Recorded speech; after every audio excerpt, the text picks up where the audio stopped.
Good evening, you filthy animals. Welcome back to another episode of Odd One Out. I am the odd one out, and this is the normal one, my wife, Ashley. We have one major thing to focus on today, which is the Department of Education executive order, and then a few, which Ashley will lead, and then some tidbits that I'd like to throw in at the end of the show, just some really important things I think that have happened in the last 2 days. So, to start with, I'll intro the executive order, which is not a total repeal of the Department of Education, because that's not possible without Congress, but a total dismantling of it via executive order by Trump to completely eliminate and reduce the program to only a skeleton crew, essentially, until probably it's dealt with by Congress. So it's not totally repealed, but there were a lot of implications of this executive order. Ashley, would you like to lead us off? I think I first just wanted to say what you kind of already said, which is that, yes, he signed this executive order, but he can't just sign an executive order and get rid of the Department of Education. So this is him again trying to overstep his power and do things that he can't even do. So don't panic, but kind of like we said in our last video, it's not the time to panic, but it is important to speak out about these issues. It's time to call your members of Congress, tell them to say no to this. So I just wanted to start with that and just tell everyone, take a deep breath, but then let's use our voices, use your voice, keep speaking out, because that's what they want you to do. They want you to panic. He wants you to think he has signed this order and there's no more Department of Education. That's what he wants you to think. But that's not the case. He can't do it. So take a deep breath, keep speaking out, call Congress, tell them you would like them to say no whenever this comes to Congress to deal with. So, wanted to start with that. I thought it would also be important for us to talk a little bit about what the Department of Education actually does, because I think there is some misinformation, which is why people think that they are for the dismantling of the Department of Education, and I don't think that they have a full understanding of what they actually do. I wanted to first ask you, because you talk more, I think, with Trump supporters than I do. Have any of them given you, because I can't understand why anyone would think it's a good idea to get rid of the Department of Education. So does anything come to mind, any reason that you have heard of why someone who agrees with it, why do they think that? So there's truth that's not related at all to the repeal of the Department of Education, or has nothing to do with the Department of Education. There's little sprinkles of truth, such as our education system is not at all what it should be. We all admit here as Americans, especially as us here in Oklahoma, that we are behind in education compared to the rest of the world. The biggest taglines that Trump likes to give, kind of two different taglines, is one, just eliminating the federal bureaucracy. It's the same kind of, the same kind of tone, as what have been all the other orders of these, shuttering of agencies. Which, again, I just want to add, that's a big tagline of Project 2025. Yes. But continue. Yes. And then also just, bringing back the education to the states. There's a lot of misconceptions about what the Department of Education does.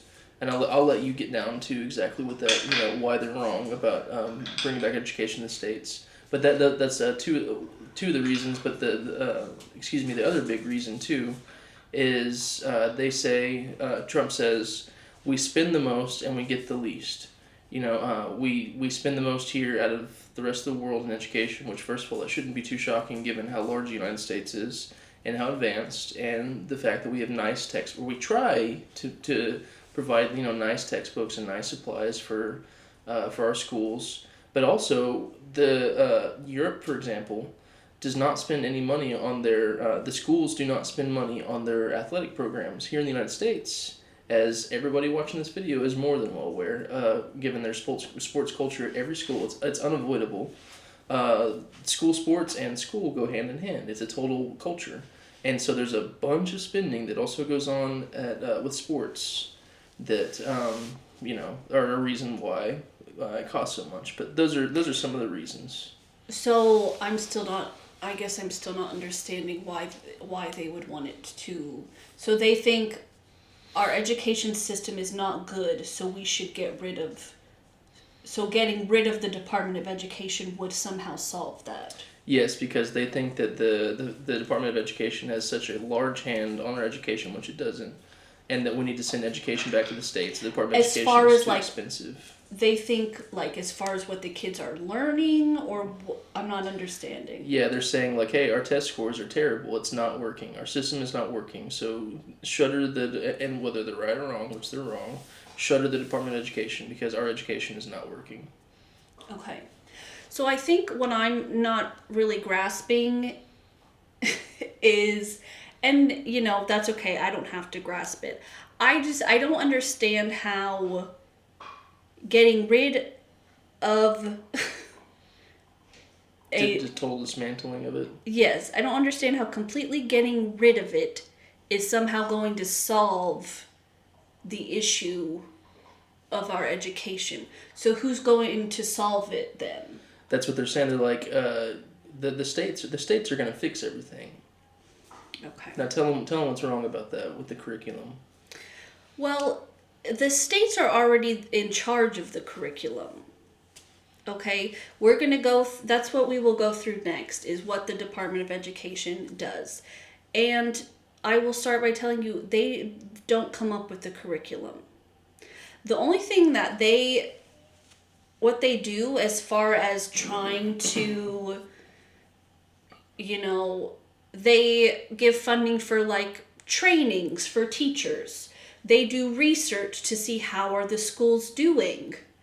So this is how we know that our education isn't as good as other countries, because they do research. But the Department of Education does not come up with the curriculum. Just here in Oklahoma, our state superintendent is coming up with all kinds of crazy stuff to put into the curriculum. Ryan Walters. He's just doing it, and he's our state superintendent. So first and foremost, the education's already with the states. Yep. The Department of Education, and also let me preface, I'm not an educator. I have family that is, but I'm not a teacher. I did my best to do some research so that we could try to teach people. So I'm going to do my best, and hopefully I have all the accurate information. But the Department of Education, basically one of their big jobs is to give extra funding to schools for supplemental. That's kind of how I think of it. The schools are funded from state tax dollars, but then the federal Department of Education gives some funding for, like I said, trainings, maybe for teachers. They give extra funding for children who maybe are in a school district that doesn't have as much money. So let me just read this to you real quick. So the Department of Education was created in 1979 by Congress. Congress created this department, and this was under the Jimmy Carter administration. Did I say that? Yes. Okay. It was created to oversee education policy and administer federal assistance programs for schools across the country. So like I said, and I don't know if I'm thinking of it correctly, but to me, the way to understand it best is they're giving supplemental money so that the schools can provide some extra programs for kids who, like I said, maybe they're in a district that doesn't have as much money. One of their goals is to help students gain equal access to education. So that is why some money would go to the districts that don't have as much money to help them. I mean, and they still don't, those districts still don't, I don't think, are getting the same quality education, even with federal funding. But it's supposed to kind of help supplement that. They give money for programs for disabled children who normally wouldn't be able to go to school if there wasn't a special education program. I was just, before we did this, I was sharing a statistic I saw today. In 1970, so that was before the Department of Education was established, only 1 in 5 disabled children were able to go to public school because there weren't funds to have these programs for special needs children. With the Department of Education funding special education, children with disabilities can go to school. Another thing that I found in my research was it was established after there were calls for expanded federal funding in education and national efforts to help racial minorities, women, people with disabilities, and non-English speaking students to gain equal access to education. So again, I don't really know how else to explain it other than they are just giving extra money to the schools to help people get equal access to education. That's the big thing. I think a way I like to, like a metaphor, though I like to look at it, some kind of comparison, is it's like, so they say our education system's broken, right? So imagine a kid with a broken leg, and they're recovering, and they've got a cast, and they're walking with a crutch. Well, dismantling the Department of Education can kind of be looked at as if you're taking that crutch away. I mean, the kid can still maybe find a way to walk. The schools are still going to function. They will still function, period.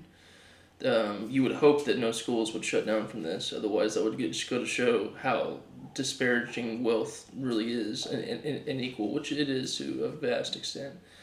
But it's saying we got a broken system, and so we're going to kick out something from under it that is trying to help. And so, there's this overconfidence that somehow turning it back to the states. That's what Trump knows what he's doing. He knows that the curriculum is already done at the state level. At least I hope he knows. I don't really know at this point. But bottom line is it's not going to fix anything. So. Right. So essentially the only thing it's, like you said, the schools will keep running because we have state funds. Yes. But they'll be running on less funds because we won't have any federal money. And the children who are going to suffer most from that are the ones who are in these special needs programs or children who are in the districts that don't have as much money. Yep.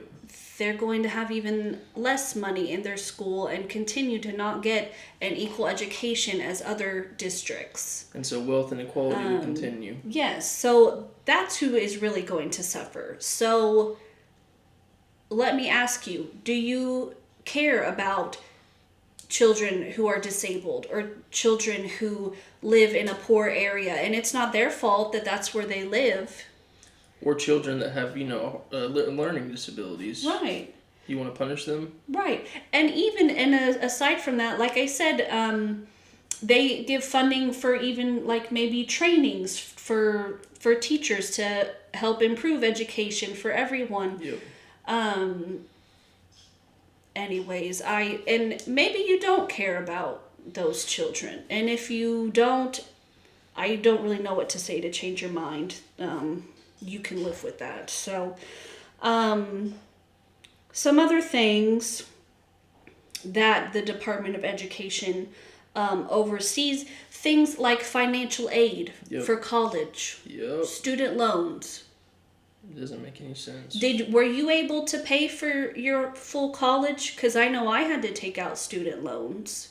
I know most of the people I know had to take out student loans to go to college. Yep. So, I mean, would student loans just go away? No, and that is part of it. So the funding absolutely will be greatly significantly So there reduced. wouldn't be as much assistance, basically. Yes, there still will be. The Department of Education will still exist despite all the misleading headlines on purpose about it being removed. There will still be essentially a skeleton crew that will be facilitating all of the functions of it, but to a very minimal extent. Mm-hmm. So there will still be Pell Grants, there will still be loans. Don't expect to get any customer support, I would think, if we're running a skeleton crew. Mm-hmm. I really hope that you don't have any issues, because nobody ever has any issues when it comes to financial assistance and trying to get all their help, so... Yeah, so I guess that's just a good way to think of it is not as many people would be able to get assistance in going to college. Right, and if the funding of it, even if the funding of itself never changed, it still takes people to be able to run improve these programs. Yes. Yeah. So that's, no matter which way you slice it, it's going to be dismantled. Mm-hmm. So. What else? So I think we covered the big components, which was improving K through 12 education, supporting disadvantaged students, so students in the poorer districts, promoting equitable access to quality education. We covered that. We just covered the Office of Post-Secondary Education, which includes the loans.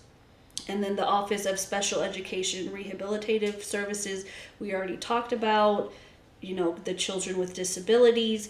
Something else, I think I kind of touched on this, but something else they do is they do research to see how are our schools doing, how are our students performing, because we need those measurements to see how, Do we need to change anything? Right. How's the rest of the world looking? How are we looking? What should we expect? Right. So they do studies like that.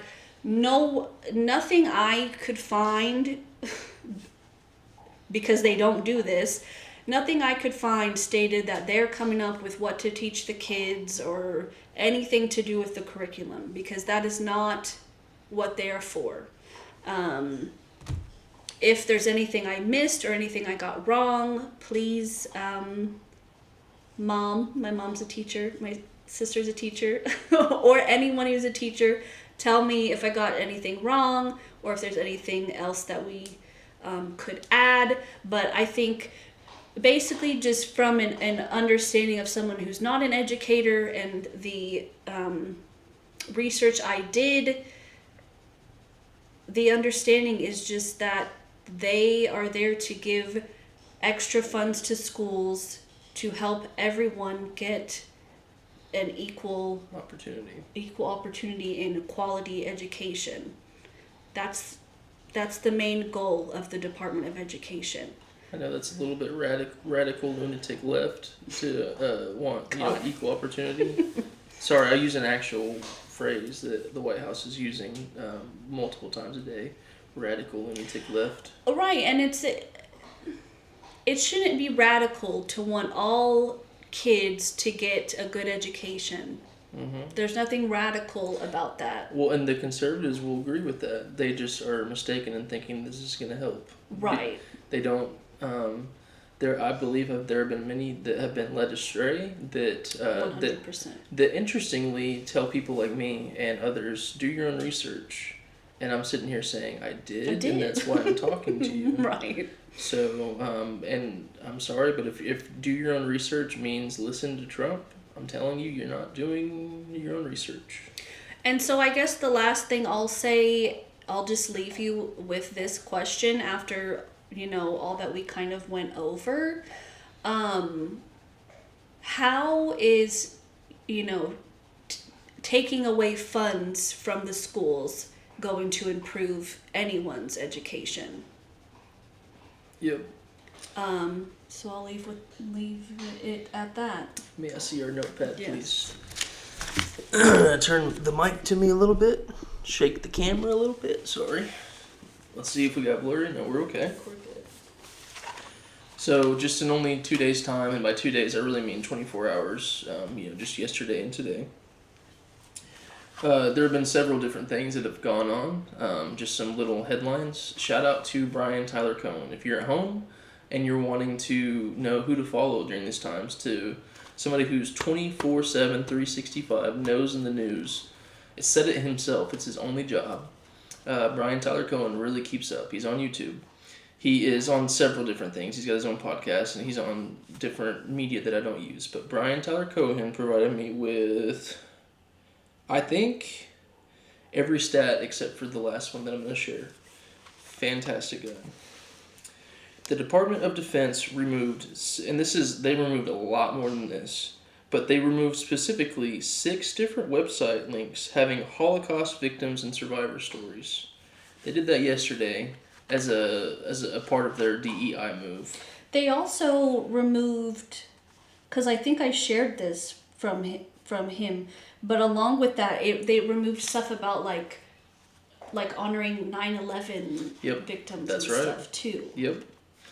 Yep. So I guess it's DEI. Which, this, if you didn't watch our episode yesterday, this goes along with it, all in the name of erasing DEI. Yep. Wild. Absolutely wild. Excuse me. In a similar move, just prior to that, they also removed a website link that led to a story on Jackie Robinson's military career that was honoring him. That one's a little bit more obvious as DEI, and I say that unashamed because it's just an example of DEI obviously being a good thing. That so they did at least accurately pick this one out. They accurately did pick out, hey, it's about a black man and celebrating Black history. It's DEI. They were right. They were wrong for removing it. But why are we removing that? It's history. That's what DEI is. And real quick, I can already hear conservatives screaming about the left removing statues and names on military bases of traitorous Confederate soldiers, might I add.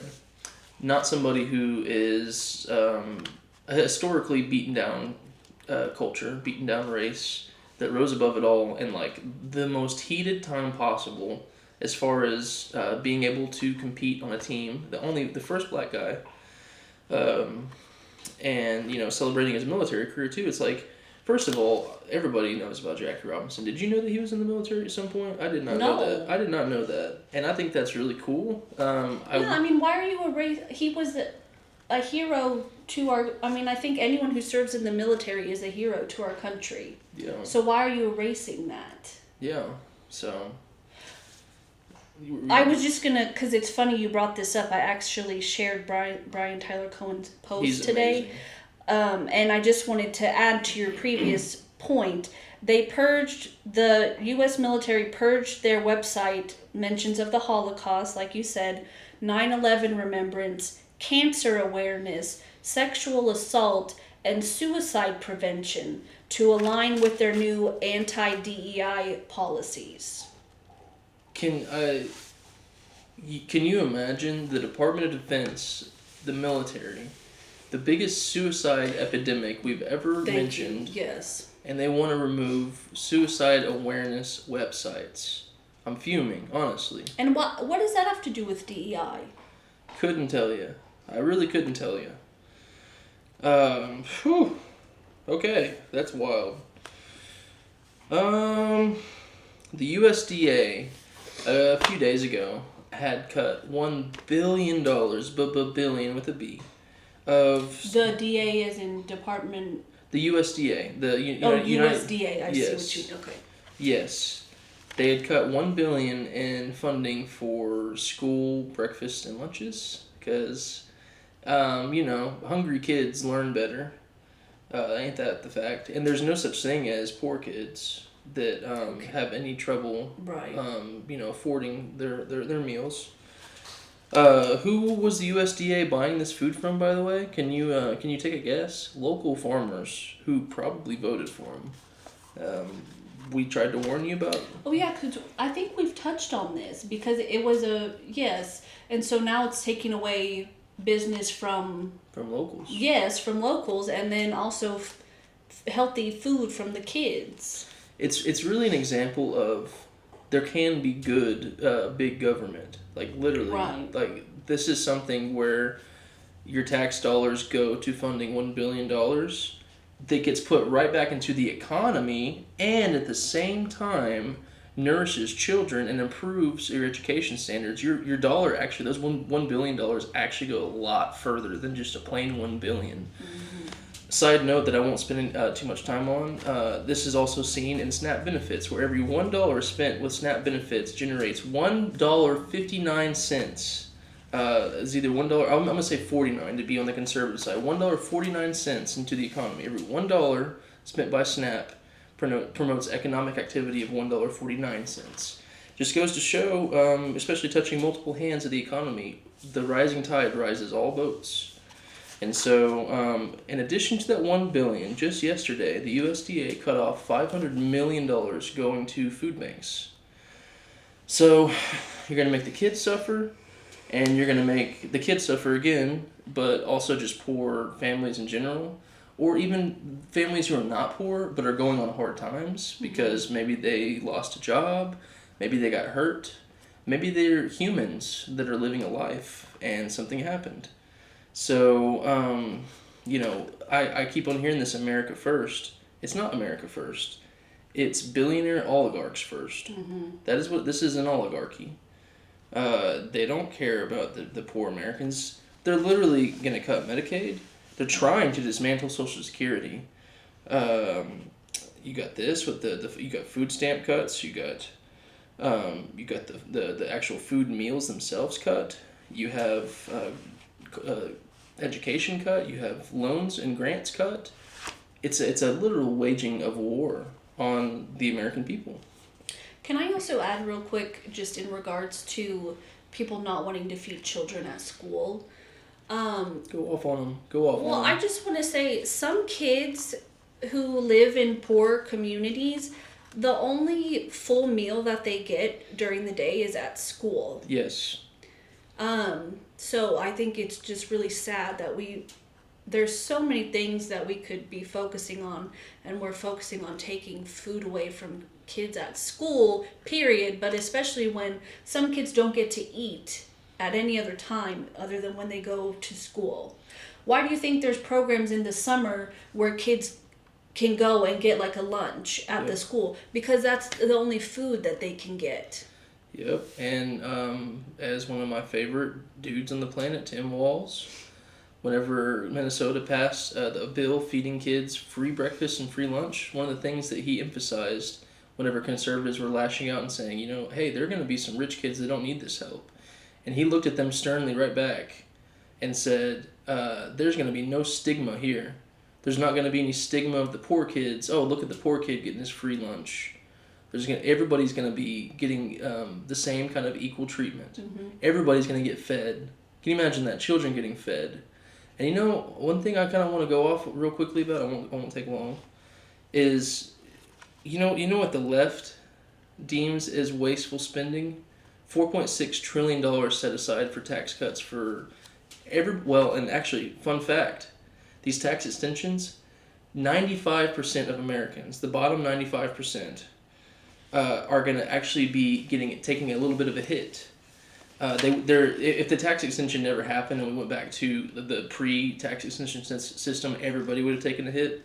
But literally, the new tax extensions were reshaped a little bit to offer more comfort to the richest, the top 1%, the top 5% in this case, and the bottom 95%, which is so weird to say the bottom 95%, but that's where we are. Yeah. Everybody will be paying a little bit more taxes than what they were during the first tax cuts. So the left likes to call stuff like that, $4.6 trillion in tax extensions that are not necessary, they like to call that wasteful spending. You know what the right calls wasteful spending? Feeding children, giving health care, giving Medicare, Medicaid, Social Security. It's really interesting how the wasteful spending on the left is just, oh, we didn't need that. And the wasteful spending on the right is, those kids don't need that food. It's literally, it's mind-boggling. I'm going to credit your granny. Whenever you first told me that she said, Ashley, I'm a Democrat because I care about people. When you first told me that and I was a Republican, in my mind I was thinking, because truthfully, I did care about people. I'm thinking, I care about people. But then it just over time, as things kept moving, it's like, are you kidding me? Just look at the policies. It's not about you, the person, okay? It's about the party. What are the directives? What moved the party? And I'll tell you, the left, I'm not going to apologize to you for it, are directed at the people. And the right are directed at the rich. So, we could do a whole episode on that. R.I.P. Granny. R.I.P. Granny. Okay. The last one, which is such a fun one. I love this one. This one's hilarious.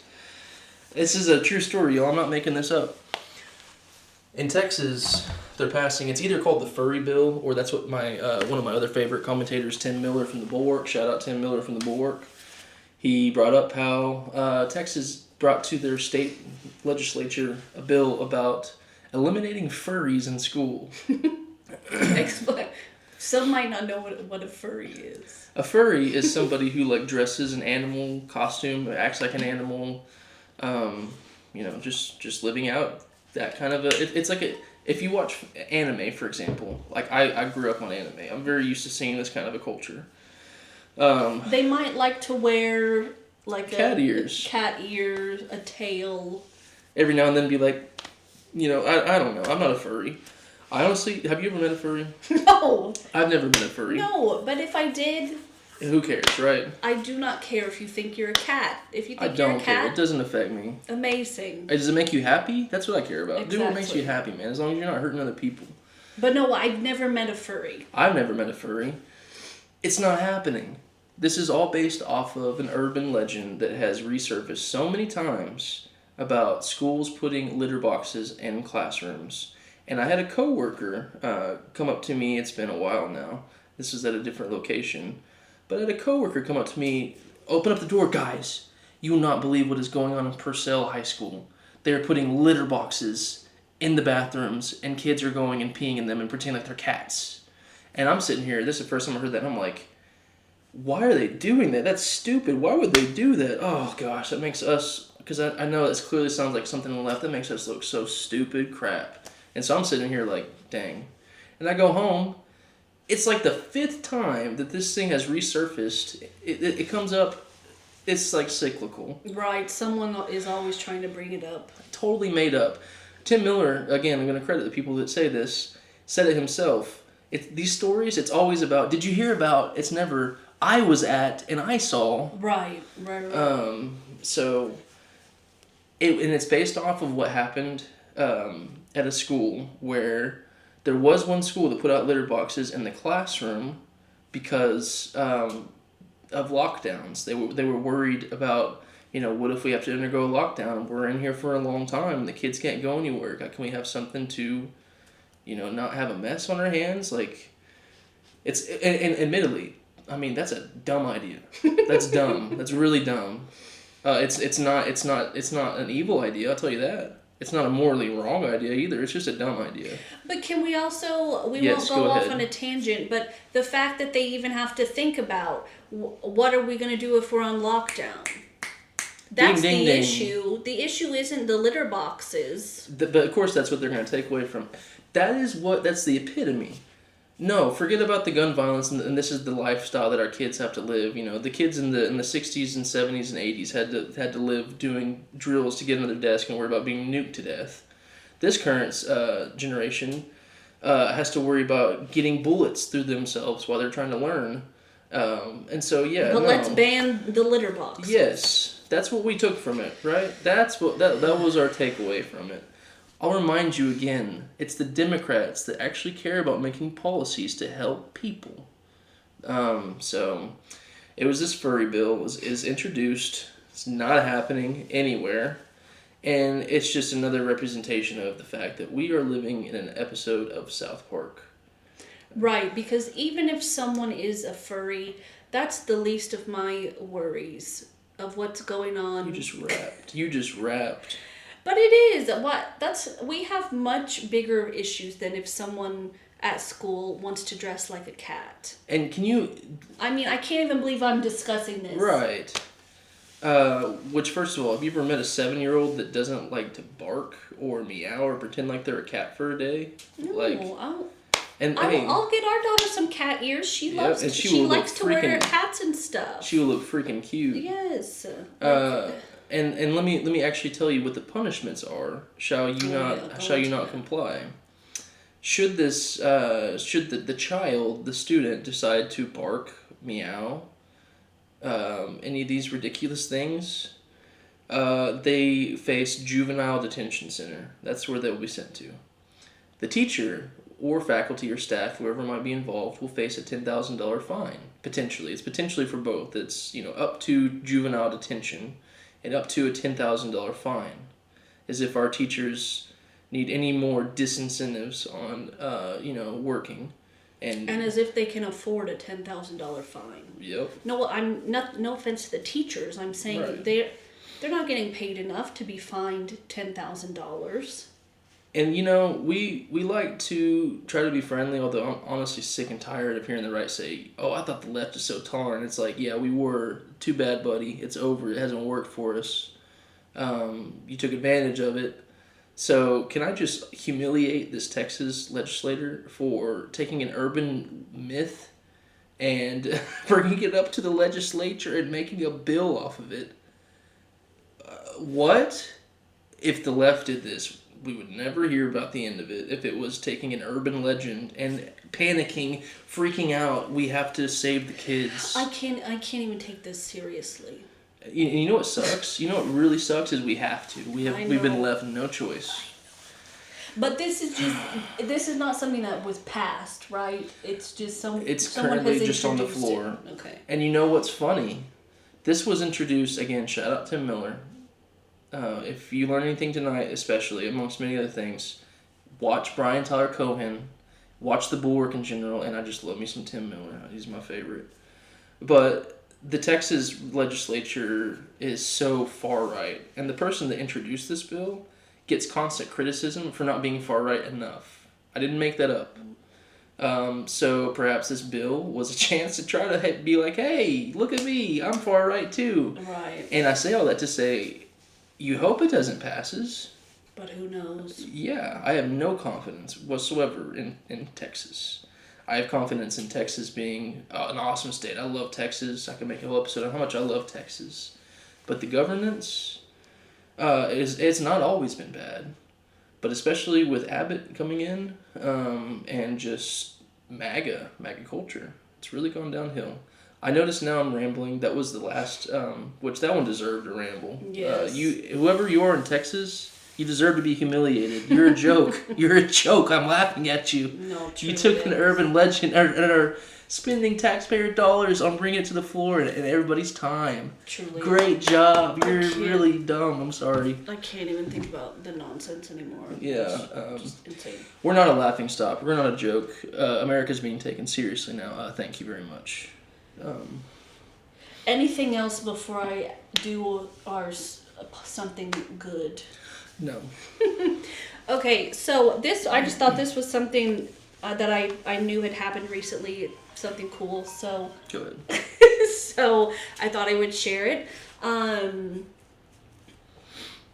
If you are not from Oklahoma or the Tulsa area, you may have never heard about this because it actually is something that our state tried to hide and cover up. But in the, was it in it was in the 1920s, the Tulsa Race Massacre? Yes. There was a thriving community in Tulsa. They nicknamed it Black Wall Street because this black community in Tulsa was just thriving.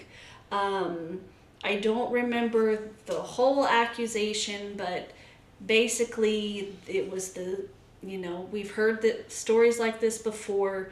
A black kid was accused of talking to or touching or something, accused of something to a white woman. What happens next? A bunch of people go and burn down their whole community. Some people call it the Tulsa Race Riot. It is now kind of being more towards being called the Tulsa Race Massacre because so many people died. I don't even think we still to this day have a record of actually how many people died or who all died. And I should have put our book yesterday from in the video. I had a book sitting up there about Black Wall Street, and they have kind of now rebuilt that area in downtown Tulsa. There's a museum. So I have a book that's kind of just about the massacre, but then kind of how that community has rebuilt.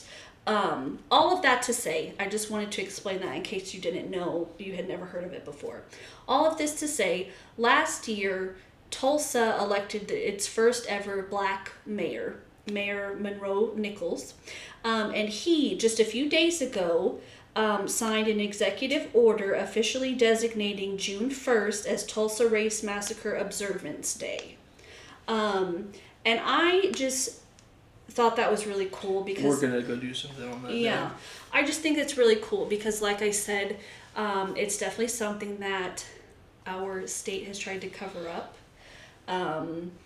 There were I think there's 2 survivors left. They're over 100 years old.